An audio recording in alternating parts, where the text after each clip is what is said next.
Buenas noches, estimadas socias y socios. En este mes continuamos con la contingencia de COVID, por lo cual tendremos que volver a presentar nuestra sesión en línea. El trabajo en la mesa directiva ha sido muy intenso y seguimos trabajando con las sesiones digitales. El día de hoy vamos a tener el tema Atención interdisciplinaria a las mujeres que viven situación de violencia. Va a estar presentado a cargo de la licenciada en Psicología Sandra Monove Cervantes. Ella es psicóloga egresada de la Universidad Nacional Autónoma de México, trabaja en psicología clínica en el módulo de los servicios especializados de atención a la violencia con la sede en Fomarrey 4. Además, ella es conductora del documental Tomadoras de Decisiones. Trata sobre el liderazgo de las mujeres en Nuevo León. Las y los dejo con este tema. Hola, mi nombre es Sandra Monove Cervantes y la charla del día de hoy es Atención interdisciplinaria a mujeres que viven violencia en el primer nivel de atención. Y bueno, vamos a empezar con algo muy básico, que cuál es el concepto de violencia hacia las mujeres. Para esto voy a tomar la definición de la ONU, que es todo acto de violencia de género que resulte o pueda tener como resultado un daño físico, sexual o psicológico para la mujer, inclusive las amenazas de tales actos, la coacción o la privación arbitraria de la libertad, tanto si se producen en la vida pública como en la privada. Y bueno, la violencia contra las mujeres y niñas ocurre en todos los países y culturas, tiene sus raíces en actitudes y normas sociales y culturales que dan pues a los hombres supremacía sobre las mujeres y a los niños varones sobre las niñas. La naturaleza o la gravedad de los efectos de la violencia pueden verse afectadas por factores que dependen del contexto, tales como la pobreza, la desigualdad por razones de género, las prácticas culturales o religiosas, el acceso a los servicios de salud o a los servicios jurídicos y otros tipos de apoyo, los conflictos o desastres naturales. Aquí, por ejemplo, entra la situación actual en esta pandemia, en esta situación de confinamiento, pues se espera y ya se vio una alza en las situaciones de violencia. La prevalencia de la infección por VIH-Sida y el entorno legal y de las políticas. Hay diferentes tipos de violencia hacia las mujeres.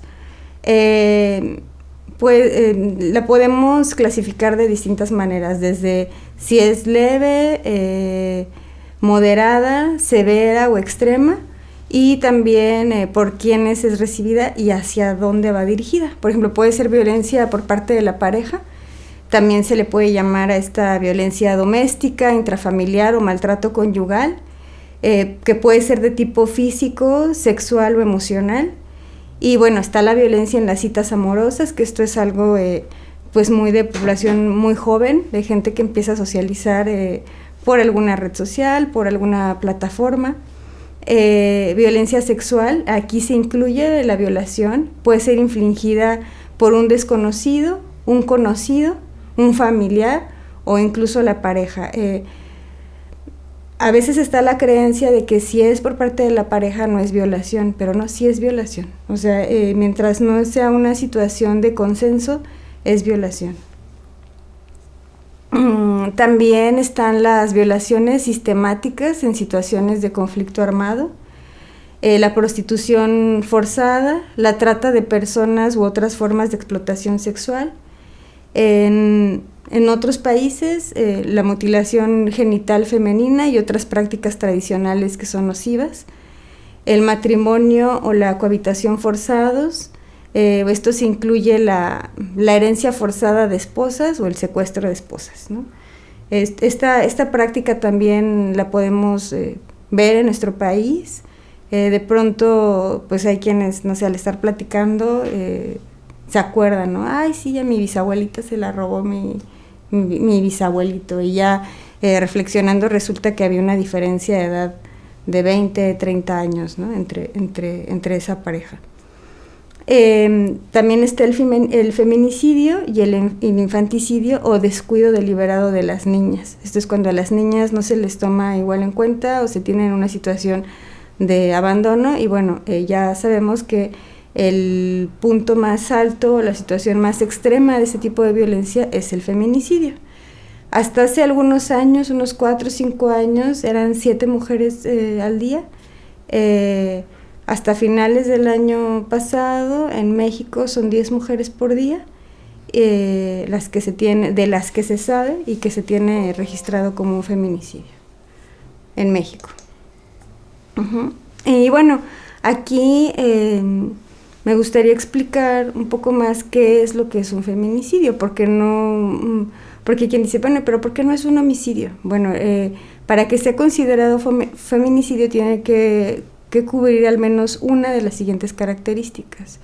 Que la víctima presente signos de violencia sexual, del tipo que sea, que se hayan infligido lesiones o mutilaciones degradantes, ya sean previas o posteriores a la privación de la vida, actos de necrofilia también, que existan antecedentes o datos de cualquier tipo de violencia en el ámbito familiar, laboral o escolar del sujeto activo en contra de la víctima, que haya existido entre el activo y la víctima una relación sentimental, afectiva o de confianza, que existan datos que establezcan que hubo amenazas relacionadas con el hecho delictuoso, acoso o lesiones del sujeto activo en contra de la víctima, que la víctima haya sido incomunicada, cualquiera que sea el tiempo previo a la privación de la vida, que el cuerpo de la víctima sea expuesto o exhibido en un lugar público.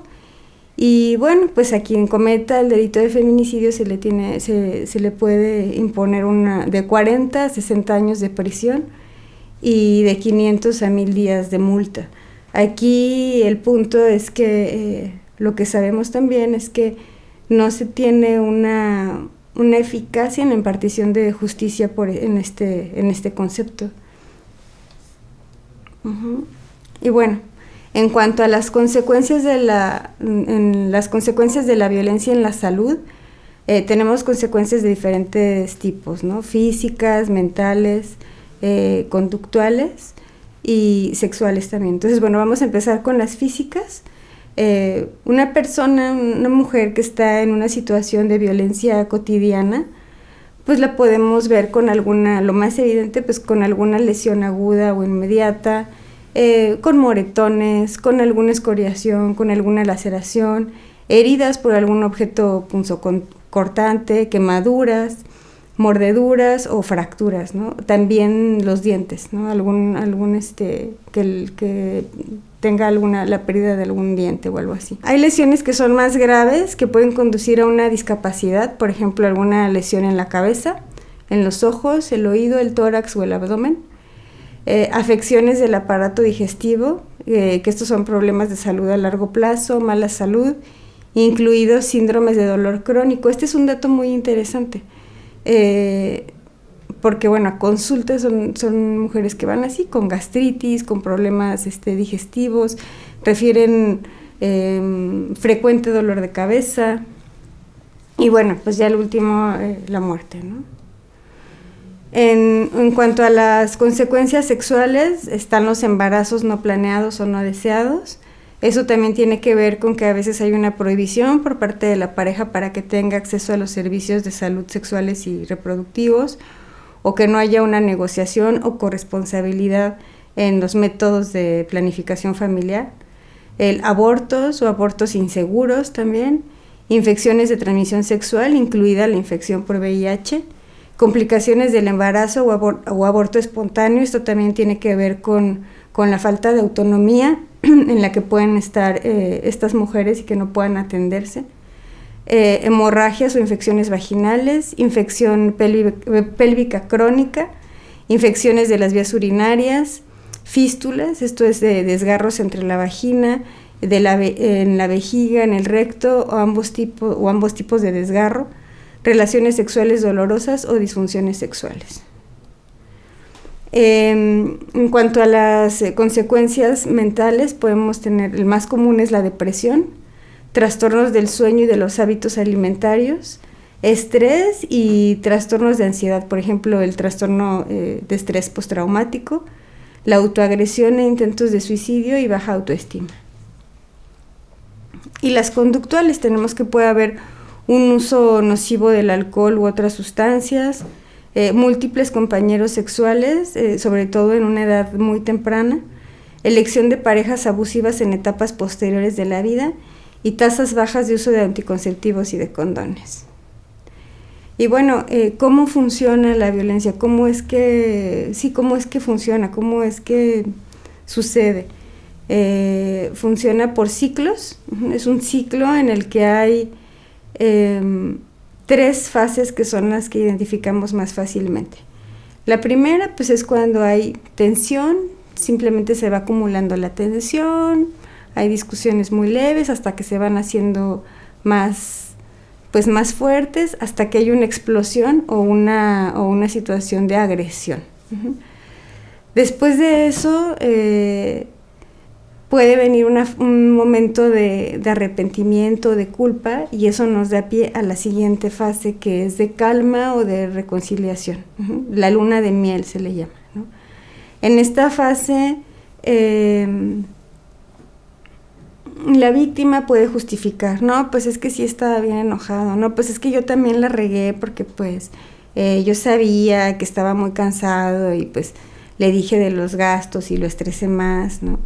O no, pues es que yo también, o sea, fui descuidada y no le puse la atención que necesitaba, o yo también me ganché y pues ya, o sea, le contesté mal, o sea, como tratando de justificar o de minimizar la agresión que se vivió antes, ¿no? Ah, no, pues es que estaba tomado, o sea, siempre es bien bueno, pero pues cuando está tomado, pues sí, se le puede como ir la onda y es cuando pues se pone así, pero pues nada más es cuando toma, ¿no? Y de la parte del agresor, pues puede sentir culpa o arrepentimiento y no, o sea, yo te amo, discúlpame, no va a volver a suceder. Los regalos, las promesas, los viajes, incluso puede ser que empiecen a ir a terapia, que se metan si son alcohólicos, puede ser que se metan a un grupo de alcohólicos anónimos en ese tiempo. Esta fase la consideramos también peligrosa porque si ya hubo algún intento de ayuda por parte de la mujer que está en este contexto, ahí puede ser que lo deje, que diga, no, pues ya estamos bien, ¿no? Ya estamos bien, que lo perdone, como dicen, ¿no? No, pues sí, retiro los cargos, ¿no? La verdad es que sí estaba bien enojada y pues a lo mejor no era para tanto. Y retiran los cargos, regresar, ahí pues si ya habían terminado en el momento de la explosión, regresar a la relación, no, nos vamos a dar otra oportunidad porque, pues, ¿cómo van a crecer mis hijos sin su papá? No, pues para que estemos juntos, para que mis hijos crezcan con su papá, ¿no? Y toda una serie de factores y de elementos que están en el contexto que hacen muy difícil que se pueda salir de este ciclo. Entonces estamos en esta fase de luna de miel, se continúa así hasta que otra vez se vuelve a acumular esta tensión. Se empieza a acumular la tensión hasta que otra vez hay una explosión. No necesariamente tienen que suceder las 3 fases. Son las que tenemos identificadas que suelen suceder, pero no es requisito que sucedan ni en ese orden ni todo el tiempo, pero lo usual es que sea de esta manera. Pero lo que sí sabemos es que si ya hubo un momento de explosión, seguramente se va a repetir. Entonces, si ya hubo también una fase de luna de miel, puede ser que se vuelva a repetir. ¿En qué momento es cuando piden ayuda o cuando podemos tener un abordaje de mujeres que están en esta situación? Muchas veces cuando están en la fase de explosión. Y ahí es cuando podemos intervenir y hablarles justamente de este ciclo. Cuando les comentamos cómo funciona, cómo opera este ciclo, es maravilloso cómo se dan cuenta y dicen, sí es cierto, y hasta ya lo miden y pueden identificar, no, pues sí, cada 3 meses, o ahorita está tranquilo, pero ya no tarda, entonces ahí es cómo ir elaborando estrategias para poder ir zafándose de este ciclo, y sobre todo planes de seguridad, porque antes que nada lo primero es su integridad física. Y bueno, toda la demás también, ¿verdad? Pero siempre midiendo el riesgo de dónde estaría la prioridad.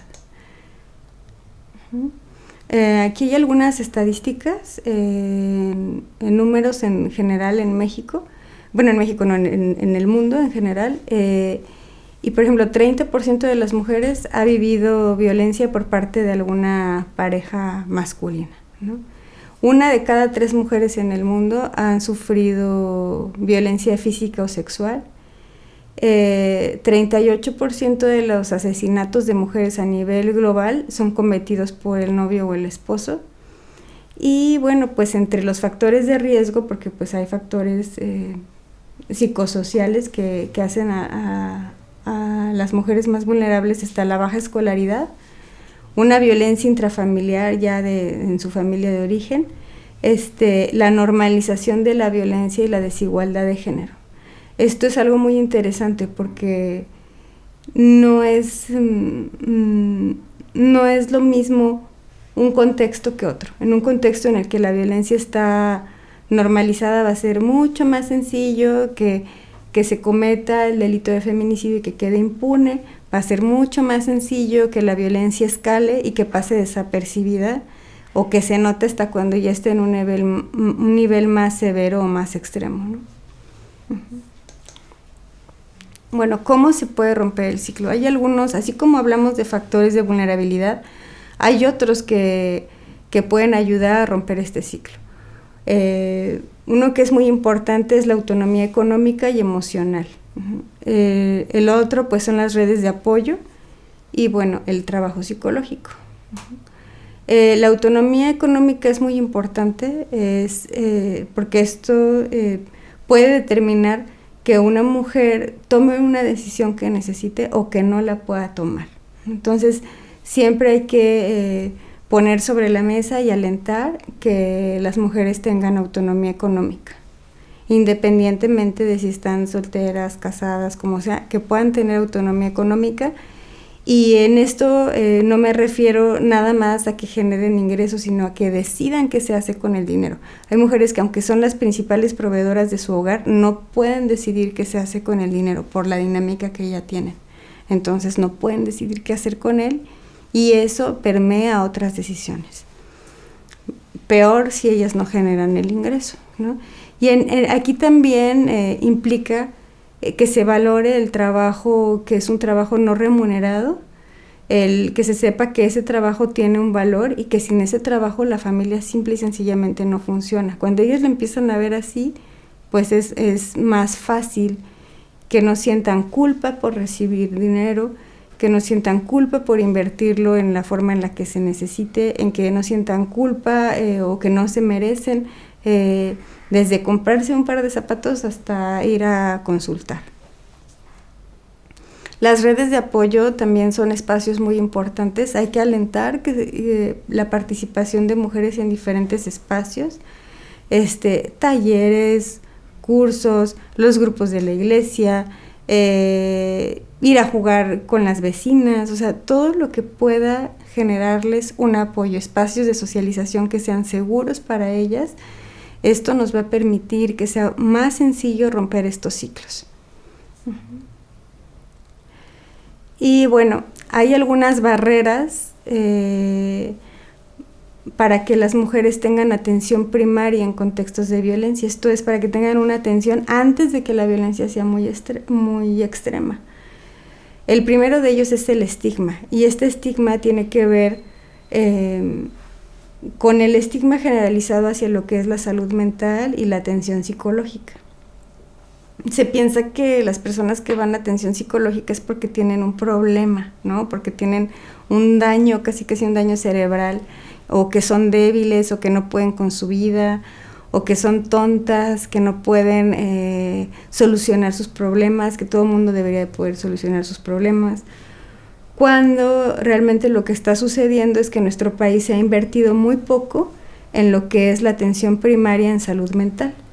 Lo óptimo sería que en cada centro de salud, que en cada centro de trabajo hubiera un módulo de atención psicológica, que así como es muy natural ir a un centro de salud y que haya dentista, o que haya un médico general, tendría que haber servicio de psicología, porque pues lo normal y lo esperado es que pasemos por distintos momentos en nuestro ciclo vital. Es normal que perdamos a un ser querido, es normal que de pronto haya un cambio laboral que nos cimbre, que nos mueva, Es natural que de pronto no sepamos qué decisión tomar en cuanto a nuestro rumbo profesional, o si tuvimos una situación de migración propia o de alguien que queremos mucho, la pérdida de algo que nos significa mucho, la reestructuración de un plan de vida. Todas estas situaciones son perfectamente naturales en la vida y no es necesario atravesarlas en soledad. O sea, si tenemos un espacio en el que no se nos va a juzgar, no se nos va a criticar, nos van a escuchar con atención, con una manera objetiva, y aparte nos van a dar de pronto información para poder entender mejor lo que estamos pasando, estas situaciones las vamos a poder afrontar mucho más rápido y de una manera más eficiente. Tal vez un duelo por una mascota, ¿no? Un duelo por una mascota, un duelo por un cambio de casa en una familia. Puede ser que alguna niña, algún niño le afecte ese cambio de casa. Pues si se tiene atención psicológica, eso va a ser mucho más rápido de comprender para la familia en sí, a que si se deja así, puede ser una situación que lleve meses o años y no es necesario. Mientras no se invierte en un servicio de salud mental general a nivel primario, el estigma va a seguir, y bueno, pues si es una situación de violencia, pues el estigma es todavía mayor. ¿Por qué? Porque lo que se piensa de las mujeres que están en situación de violencia es, pues qué tonta, ¿por qué no lo deja? ¿Por qué no lo deja? ¿Le gusta que la traten mal? No es que le guste, es que es parte de los efectos que tienen esta dinámica, que seguramente también estuvo en la familia de origen, que los indicios están muy normalizados y que los podemos vivir cualquiera. Entonces, bueno, el estigma para recibir esta atención es una barrera muy importante. El aislamiento es otra barrera. Cuando se está en situación de violencia, lo que suele suceder es que la persona se aísla, deja de convivir con sus amistades, deja de ir a los grupos que pueden ser una red de apoyo, deja de convivir incluso con su familia de origen o con su familia extensa, deja actividades que le son significativas. Entonces, esta situación de aislamiento hace más difícil que pueda de pronto acudir a un servicio de atención primaria, ¿no? De que, pues, ¿a qué vas? ¿No? ¿A qué vas? Te acompaño, te llevo, te dejo, te traigo, y de pronto son extensiones de las formas de control que hay, ¿no? Entonces, ¿a qué vas con la psicóloga? Te va a meter puras ideas. Tú y yo estamos bien, no vayas. Otra barrera también es la falta de detección oportuna. El personal de salud, todo el personal de salud también forma parte de la sociedad y de una cultura. Y con esto quiero decir que también podemos estar invisibilizando las situaciones, o que podemos tener normalizadas estas dinámicas de violencia y pues no nos damos cuenta. O sea, algo así simple, no nos damos cuenta, lo vemos como algo normal, ¿no? No, pues sí, se llevan bien, ¿no? Pues no se llevan tan bien, pero pues no están tan mal tampoco, ¿no? Y bueno, esta también es como la otra barrera, lo que es la invisibilización y la minimización social y estructural de la problemática. Las estructuras y las instituciones están conformadas por personas que formamos parte de la sociedad y que formamos parte de esta misma cultura. Entonces, mientras no haya una conciencia al respecto, podemos pasar por alto ese tipo de situaciones, pero bien fácil. Entonces se nos puede ir, puede ser que esté ahí enfrente una situación, una gran oportunidad de un trabajo a tiempo, y se nos puede ir de las manos. Y bueno, aquí esta plática del día de hoy está enfocada a cómo el trabajo interdisciplinario nos da una gran oportunidad para poder abordar a estas mujeres. ¿Por qué? Porque, no sé, vamos a poner como ejemplo un centro de salud, ¿no? Un centro de salud es un facilitador para la adherencia al tratamiento psicológico. ¿Por qué? Porque en un centro de salud vamos a tener al equipo de promoción en salud, que pues, se van a encargar de promocionar vacunas, grupos de control de otras de enfermedades o de situaciones crónico-degenerativas como la diabetes, la hipertensión, los grupos de control de embarazos. En un grupo de embarazo, ¿cuántos embarazos de esos son embarazos planeados o deseados? Ahí seguro va a haber situaciones de violencia latentes, ¿no? Está también el equipo de farmacia, están las enfermeras, están los médicos, las médicas, el dentista, laboratorista, intendencia, ¿no? Psicología. Ahí vamos a tener que en un mismo lugar va a haber todo un equipo en el que se tiene la oportunidad de detectar y de invitar de invitar y de abordar a mujeres que pueden estar necesitando ayuda, ¿no? Que pueden estar necesitando atención psicológica para prevenir que esta violencia se exacerbe, ¿no? Hay muchos elementos clave, o sea, realmente a veces puede ser que le dé pena con la enfermera, ¿no? O puede ser que le dé pena con el dentista, pero a lo mejor con la señora de la limpieza se pueden abrir y le pueden contar, ¿no? O ella se da cuenta porque resulta que es su vecina, o porque es la prima de la vecina, ya vino, no, pues sí, ella, ¿no? Este trabajo interdisciplinario, si el equipo está sensibilizado a la importancia de la salud mental, va a ser mucho más sencillo abordar estas situaciones. Y bueno, un papel que es clave es la alianza médico-psicológica. ¿Por qué? Porque el médico pues va a tener información muy privilegiada. Ahí es muy distinto que en un hogar una mujer diga, voy a terapia, a que diga, voy a consultar porque me duele la panza, o voy a consultar porque voy a llevar a vacunar al niño, ¿no? O voy a llevar control de embarazo. Es más sencillo que vayan a eso, que digan voy a terapia. Y si el médico le dice, necesitas, mira, esta gastritis que tienes es por estrés y necesitas aprender a relajarte, y eso, bueno, no te lo voy a enseñar yo, ve a terapia, va a ser mucho más fácil que vaya a terapia a que si no hay esta indicación médica, ¿no? Entonces realmente es un papel clave el que tiene el personal médico para que haya un abordaje y una adherencia incluso al tratamiento.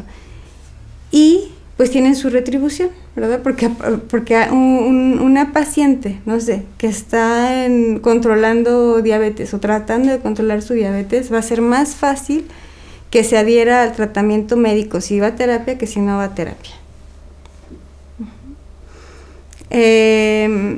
También, bueno, las mujeres que viven violencia suelen acudir y solicitar atención médica para alguien más, o sea, llevan al niño, llevan a la mamá, llevan al abuelito. ¿Por qué? Porque la gran mayoría de las personas que realizamos trabajo de cuidados somos mujeres. Entonces, en algún momento van a ir a algún servicio médico. Entonces, estando en un servicio médico, ahí es una gran oportunidad para detectar estas situaciones y hacer la invitación. Algo que también funciona es no de entrada decir, ay, ¿sabe qué, señora? Se me hace que usted está en una situación de violencia. ¿Por qué no va con la psicóloga? Pues no, así suena hasta como, ay, no, pues ¿a quién le van a dar ganas de ir así, verdad? Pero si se tiene sensibilidad y se le dice, oiga, pues aquí hay una psicóloga, ¿por qué no va a platicar con ella? Todo el mundo necesitamos hablar para que se relaje, para que saque lo que trae. Porque pues me imagino que estar cuidando a su suegro todo el día, ¿no se cansa? Suena distinto, ¿no? Entonces, bueno, realmente la información, realmente el vínculo que pueden tener con sus pacientes los médicos es información muy valiosa y es una gran alianza la que se puede hacer. Los beneficios que podemos tener, como ya vimos, es, bueno, más adherencia en ambos tratamientos, que se puede tener un mejor seguimiento y por ende promotoría implícita de ambos servicios, ¿no? Con un buen abordaje, igual, así como en la pandemia, pero en positivo, pues va a haber un contagio. En algún momento esa paciente le va a decir a alguien más, en algún momento algún familiar de la paciente también le va a decir a alguien más que acuda, y bueno, estamos haciendo pues una labor ya comunitaria, ¿no? Ya estamos teniendo una incidencia comunitaria. Y también en un módulo de atención a la violencia también es un elemento de doble incidencia. ¿A qué voy con esto? Cuando mencionaba que el personal médico y de salud formamos parte de una sociedad y de una cultura, Bueno, pues también la incidencia empieza desde ahí, la incidencia empieza con las compañeras, con los compañeros de trabajo, hacerles ver que no se trata de estarle metiendo ideas a nadie, hacerles ver que a todo mundo nos viene bien hablar, que a todo mundo nos viene bien tener un espacio y trabajarlo no desde el estigma, sino desde el acompañamiento. Y bueno, aquí hay algo muy interesante, ¿no? En esta diapositiva dice, no veo violencia de género por ningún lado, ¿no? Y mientras no vemos la violencia de género como profesionales de la salud, al mismo tiempo hay otra mujer que no ve la salida tampoco, ¿no? Entonces, ¿cómo detectarlas, no? ¿A quién estará viviendo violencia, no? ¿Cómo son las mujeres que viven violencia? ¿Cómo nos las imaginamos? ¿Cómo te las imaginas? ¿Cómo se las imagina?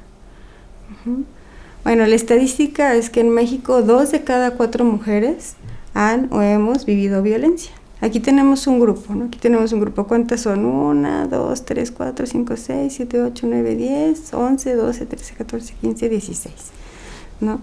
Si 2 de cada 4 mujeres han vivido violencia, estamos hablando que la mitad, o sea, en ese grupo, estadísticamente la mitad, muy probablemente, ha vivido o está por vivir o ya vivió una situación de violencia. No importa el nivel económico, sí las condiciones de escolaridad, el nivel económico también pueden aumentar la vulnerabilidad, pero eso no significa que es una garantía el que no exista violencia si se tiene una alta escolaridad o si se tiene un nivel de ingreso fuerte, no. Eso va parejo. Y no siempre se nota, no tenemos que esperar a ver un golpe, no tenemos que esperar a ver un moretón, no tenemos que esperar a ver una situación extrema para sospechar que en un grupo seguro va a haber mujeres que estén viviendo una situación de violencia. Entonces, bueno, aquí, así como en el manejo de la pandemia, ¿no? La definición operacional de un caso sospechoso de COVID va cambiando en función de cómo va evolucionando la pandemia. Bueno, igual, en México la situación de violencia es una epidemia muy fuerte lo que estamos viviendo en nuestro país. Entonces, bueno, si tenemos un grupo de mujeres a nuestro alcance, si damos atención a población abierta y vulnerable, muy probablemente de 10 que atendamos, 5 están en una situación de violencia. Y bueno, ya retomando o bueno, contextualizándolo con la pandemia de COVID, la situación de aislamiento y el confinamiento que hay ahorita en las casas, pues puede estar afectando y puede estar exacerbando estas situaciones, ¿no? Algo también importante es que los síntomas de la violencia se van a notar en función de la fase del ciclo de la violencia, también en función del nivel del daño, del riesgo y de la gravedad y de otros factores psicosociales que determinen la vulnerabilidad del paciente. De la paciente, esto es, puede ser que ante mí tenga una mujer que está viviendo una situación de violencia, pero que está en su fase de luna de miel, no me va a decir nada. Pero bueno, ahí yo puedo tener la pericia para sospechar que tal vez en otro momento no se le está pasando tan bien y que ese otro momento en el que no se le está pasando tan bien se puede repetir. Y bueno, pues hay que tener bien presente que la intervención adecuada va a salvar vidas. Y bueno, en esto de la pandemia, los hogares no siempre son los lugares más seguros para las mujeres. Adolescentes, niñas y particularmente aquellas que ya tienen antecedentes de violencia familiar o de género van a tener más riesgo en sus casas. Y bueno, según la encuesta más reciente sobre la dinámica de las relaciones en los hogares, los hermanos, el padre y la madre se consideran los principales agresores de las mujeres en el ámbito familiar. Y bueno, en cuanto a lo que es violencia sexual, se señala principalmente a los tíos y a los primos, hablando específicamente del hogar. Y bueno, aquí dejo también las líneas de apoyo Las líneas de apoyo ahí dan atención psicológica, asesoría jurídica y de trabajo social. Es las 24 horas, todos los días. Estos son números del Instituto Estatal de las Mujeres, porque bueno, pues hay una estrategia de atención justo por la situación de confinamiento. Si tú o alguien que conoces están pasando una situación difícil en casa, si ves que la dinámica en tu hogar está siendo más complicada y necesitas ayuda, no dudes en pedirla, no dudes en tener una estrategia de cuidado. Va a haber quién te pueda apoyar. Ahí están estos números a los que te puedes comunicar. Y bueno, para el personal que nos está viendo, para el personal médico y de salud, pues toda mi admiración, deseando que nos conservemos bien. Muchas gracias y pues ha sido un gusto estar aquí.